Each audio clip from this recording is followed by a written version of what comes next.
Welcome back, Baylor fans. This is Kevin Barrera, co-owner and recruiting analyst, BearsIllustrated.com. Once again, with me, Mr. Elliot Coffey. How are you doing this evening? If you watched the game on Saturday, you know how I'm still doing on Monday. Yeah, it was a tough Monday today. It was a tough Saturday, it was a tough Sunday, it was a tough Monday. It's Yeah, most definitely. getting better. We got a bye week, we can rest up. I wish we were going out there and tearing up Kansas this week, but I'll take the bye week. I hear you, man. Yeah, most definitely. So we have just a couple of things to get to from the game. Obviously, 41-27 loss to the West Virginia Mountaineers. So we'll just jump right into it. It's been talked about a lot this weekend, but I'll kind of let you have your piece here. But the referees, certainly had a big impact in the game. I think most people would agree that they didn't necessarily lose the game for Baylor, but again, they had a big impact in it. So fire away, Mr. Coffey, on your thoughts on the referees. I'll make three quick points and then we'll drop the refs. All right. 200 yards of penalties under any circumstances is ridiculous. The fact that we set a Big 12 record in Morgantown, of all places, it's unacceptable. Yeah, I know we were a little bit handsy from time to time, but you have to get away with calls throughout the game. It's a physical game. There's no other way to make a play on the ball if sometimes you don't go through the receiver a little bit, especially at the point when the ball gets there and you're not early and you're still getting the penalty flag thrown. There's going to be contact. It's football. I tweeted on Saturday, the NCAA, it's the Non-Contact Athletic Association. If anytime you look at somebody on the other team funny, you get a flag thrown at you. Yeah. Second point I want to make is them going back and changing the illegal man downfield call. I read an article about Max Pereira for Fox News, does that whole deal, and Max went up and looked at the call. That's not a non-reviewable call. You can't go back and change it. They said if something is egregious and they think that it's worth it, they have a guy in the replay booth that can go back down to the field and change any call he wants. Kevin, I don't know about you. I don't know about anybody else that's going to watch this, but I've never heard of anybody coming out of the booth who's not an actual referee, linesman coming out of the booth and changing a call because he didn't like how it looked on the field. It turns out that the call was wrong because the guy was downfield, it was a forward pass, and he was past the line of scrimmage. So legal man downfield, you think about it, if he's behind the line of scrimmage and you dump it to him, then you're good because it's not considered, or if it's lateral, then it's not a forward pass, it's not past the line of scrimmage, that doesn't apply, it's a screen. But when it's a forward pass across the line of scrimmage, if you have a lineman or somebody who is in that box, 5 to 7 yards downfield, the Big 12 are pretty lenient, but 5 to 7 yards downfield, you throw a flag. You got guys blocking 10 yards deep on a corner on a forward pass, which is ridiculous that they went back and called it back. So that, and then 3, the fact the Big 12 thought that they could come back and make up for the bad calls today. I don't care about the bad calls today. The calls have been made. Fix the calls on Saturday or don't worry about them. No one feels better about them having their boo-hoo and coming and giving us a half excuse about why they did what they did on Saturday. Yeah. Yeah, I totally agree. I just feel like the Big 12 did worse for themselves coming out today and talking about it the way they did. But so we'll move on from there. Obviously, everyone has their opinions, but let's jump right into the game. Obviously, we'll start on the offensive side of the ball. Not a great game plan from the coaches. I think Coach Brow said at the end of the game that it was all his fault, it was completely his fault. He apologized for that. But not the best called game plan on the offensive side of the ball that we've seen in the past couple of years. But, again, Bryce Petty just seemed to, have some of those mental issues again. Obviously, maybe some of the way that the referees had an impact on the flow of the game may have had, something to do with it. But, again, the mental aspect, he had happy feet. Wasn't going after his first reads. When they weren't there, it almost seemed like he had no idea what to do with the ball. Right. So, again, I mean, we're talking about Petty every week, but, talk about, what you saw from him in this game. There were a couple of issues with offense. First off, we're just going to go ahead. We're going to take the injury side. We're going to go offense and defense with injuries. First and foremost, my boy Troy Baker tore his ACL.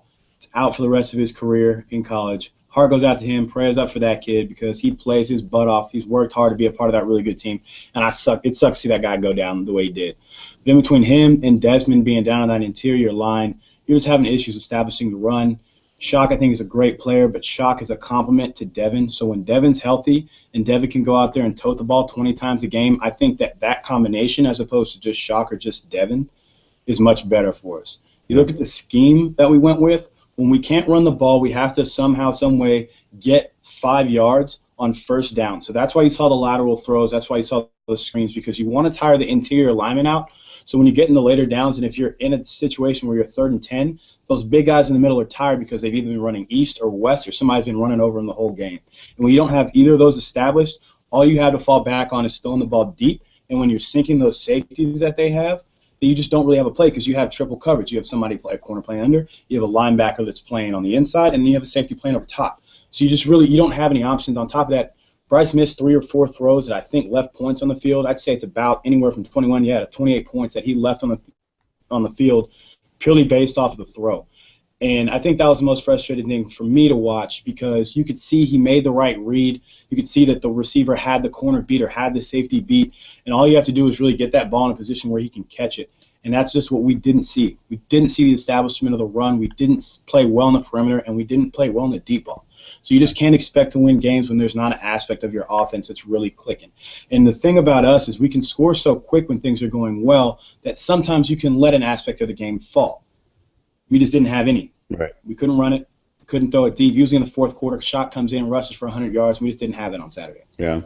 Talk a little bit about it. It seemed like, West Virginia was obviously, playing to stop the pass. I saw something on Twitter. Someone mentioned that they kind of used the same game plan that we used on them last year. And I know we talked about it last week, how Iowa State kind of did that 3-3-5. I was going to say, they play with 3 down linemen. Yeah. So it almost seemed like they were hoping that their defensive linemen could stop the run, so that they could, stop the pass on the back end. And it looked like they were able to do that. You saw the same thing, I'm assuming. Shaq Riddick.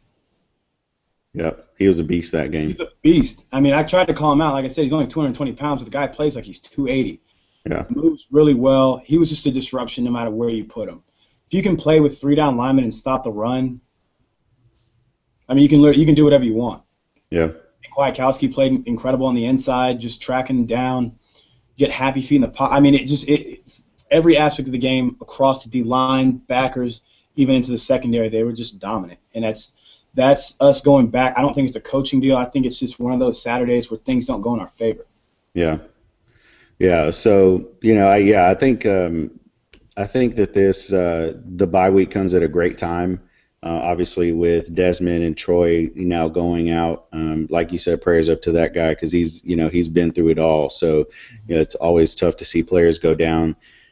But yeah, I think the bye week is coming at a great time for us, even though I'm sure the players want to go back out there and beat someone in like Kansas in 2 weeks. But switching over to the defense, we talked about it at the beginning. The referees had a huge impact on this game. They gave Kevin White the Michael Jordan treatment. We couldn't even blow on him or anything, or they'd throw a flag. But talk about what you saw from the defense. Maybe some good. Andrew Billings had a good game. But again, injuries we talked about on the offensive line. But here we saw. We know Jamal Palmer's out. Avion Edwards didn't play this game. And I think you saw how we missed those 2 guys. But talk about defense overall. Maybe some people who stood out to you that had a great game, and some people that may have stood out to you that were a little bit exposed. Well, I think Hager plays a great game every time he steps on the field. So Bryce went out and did his thing. I think Colin Brent's played really well. Our biggest issue on defense right now is contained, and you saw it exposed against TCU last week with that speed option that they were running. Mm-hmm. If we don't stretch things out, hold the line of scrimmage, and make sure our boys come in and make the tackle with us, we get beat around the edge and it kills us. Our pass rush hasn't really been that great. I was kind of hoping for Open to go off and have a big game, but he's pretty much silenced the whole game. The difficulty with that guy is, from a game planning or standpoint, as an offense or even as a defense, they just don't really have a curriculum, a book on how to coach a Sean Oakman. You know what I mean? That position, that body style, that hasn't come up yet. He's the first of the Sean. Someone else will come along down the road, but he's the first. Yeah. So it's hard, from week to week with different schemes to figure out how you're going to do that, because, he's athletic, but he's really big and he has a lot of body that can get blocked. And so I think that's kudos to the offensive line. I think Trickett played really well. Do you question his ability to deliver the ball and just read and piece it together? Don't like the guy, great player. Um, Yeah. I mean, the secondary, man, you got to get off the field in 3rd and long. That's what killed us all day. We didn't have any pressure on the quarterback. You can't expect a corner to go one-on-one scrambling around, 10 yards down the field for over really 3 or 4 seconds. That's why you think about 7-on-7 in high school. You have 4 seconds. Quarterback doesn't throw the ball, it's an automatic sack. Yeah. So, just to not have that pressure, I think when we blitzed, we just didn't play good enough on the outside in coverage. Comeback routes, 10-yard routes, curls, we didn't play well out on the perimeter. Ball skills weren't great either if you look at the deep ball. So it was really, like I said, it was just a rough day. There wasn't anything that stood out that was great. And for everything that we lost on offense, I think we equally lost on defense. Yeah. Yeah, I would agree. It was tough because, one of the things about this coaching staff is they're able to make, great adjustments throughout the game. And, even coming out at halftime, they make, you can just see obvious adjustments that they make. And it just didn't seem like we made any. And that may have just been just how the flow of the game went and how West Virginia was attacking us, that we weren't really just able to make those adjustments. But yeah, I agree. There was just something about that game that just wasn't right. 200 yards of penalties. Yeah, that's a big one. Yeah, that's a big one. Go ahead. Yeah, no. I was gonna say, yeah, I was gonna agree with you. That's a big one, and you just can't. How do you even? I don't even know how you would even guard against that when you have that many penalties. Because it's tough. It has to be tough as a defense. You played on defense. I don't know. How do you adjust to that? You have a quick memory. You forget. You line up and you hit them again. That's all you can do. If you sit there and you wallow in your misery about, oh, man, he threw the flag on me. Oh, man, I wasn't holding him. Oh, man, this and that. They're running another play and they're running right past you. Yeah. So you have to clear it and you have to move on. The amount of penalties we had was so gratuitous that you can never get a flow when you're doing that. You get a first down, you finally start to march the ball, you get a big stop, a 3rd down play. Orion had a couple plays that I thought he broke up really well one-on-one. Yeah. And he gets a penalty called on. They scoot the ball up 10 yards or 15 yards, and you have a first down. So you start to get tired. We don't have a ton of depth in the interior line yet. I think they're getting better. But when your big guys start getting tired, then things start to fall apart everywhere else. Because when you can't hold a line of scrimmage, it just opens up, the different options of what you can do in offense. Yeah. So I agree. I think that was bad. And then for Bryce, timing is everything for him. Mm-hmm. And timing's a lot of things for some quarterbacks. You have certain receivers that are good enough or certain running backs that are good enough to bridge that gap of maybe their timing's off, but, they can adjust. We didn't have that. So in between his timing being off, the penalties, it just completely threw us into flux. And I think we never had the ability. We've always been a team that's successful because we're great with momentum and we're great with when things go really well, we push on. But when we can't get over that hump, they seem to get really bad really fast. Yeah. I think that's just what we saw the other day. Yeah, I agree. So, obviously the competitor in you said that you wish that that we were playing Kansas this week. But you have a bye week. Do you put this game out of your head and just go straight to Kansas, or do you look at that film and go, okay, these are some things that we can work on this week, or do you just quite frankly go back to the basics this week and just hit home with those and then start back into your game week next week? So from a competitive standpoint, you never forget about this game.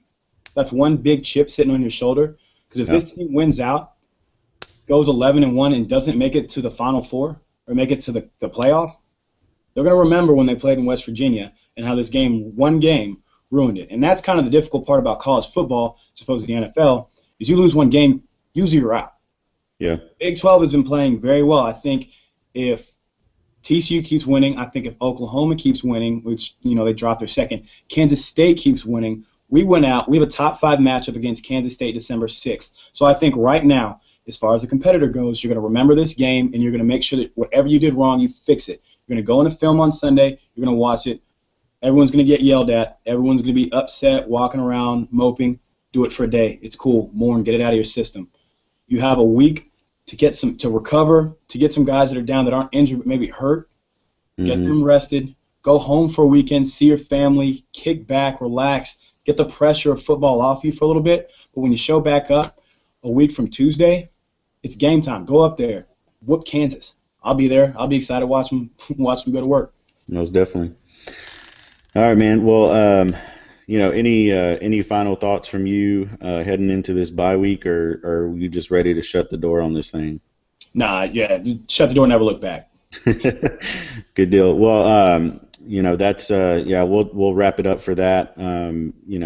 Get ready to play Kansas next week for homecoming, 3 p.m. kickoff.